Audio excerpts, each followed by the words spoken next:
এবার বাংলাদেশে ঢুকেই গুলি করল বিএসএফ। লালমনিরহাটের হাতীবান্ধা সীমান্তে ভারতীয় সীমান্ত রক্ষী বাহিনী বিএসএফ বাংলাদেশের অভ্যন্তরে প্রবেশ করে হাসিবুল আলম নামে এক যুবককে ধরে নিয়ে গিয়ে চোখে গুলি করেছে।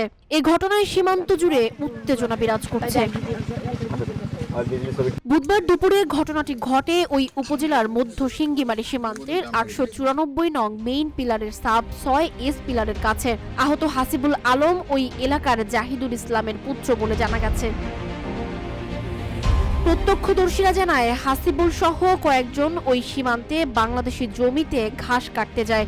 এ সময় ভারতের শীতলকুচি এলাকার নগর সিঙ্গিমারি ক্যাম্পের বিএসএফ এর টহল দল বাংলাদেশের অভ্যন্তরে প্রবেশ করে। ওই টহল দল বাংলাদেশে প্রবেশ করে পেছন থেকে হাসিবুলকে আটক করে ভারতের অভ্যন্তরে নিয়ে যায়। তাকে ভারতীয় বিএসএফ এর গাড়িতে তোলার সময় চোখে গুলি করে তারা। পরে তাকে কুচবিহারের একটি হাসপাতালে ভর্তি করায় বিএসএফ, এমনটি জানিয়েছে সীমান্তের একটি সূত্র।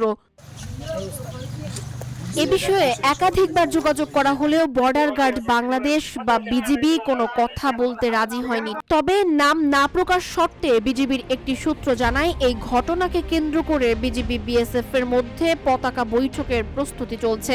হাতীবান্ধা থানার ওসি মাহমুদুন নবী জানায়, সীমান্তবর্তী লোকজন তাকে জানিয়েছেন হাসিবুল নামে এক যুবককে ভারতীয় বিএসএফ সীমান্ত থেকে ধরে নিয়ে গিয়ে গুলি করেছে। এ বিষয়ে বিস্তারিত জানার চেষ্টা চলছে। তবে একের পর এক সীমান্তের এইসব ঘটনা উত্তেজনা সৃষ্টি করেই যাচ্ছে, যার সমাধান কোথায় এখনো অজানা।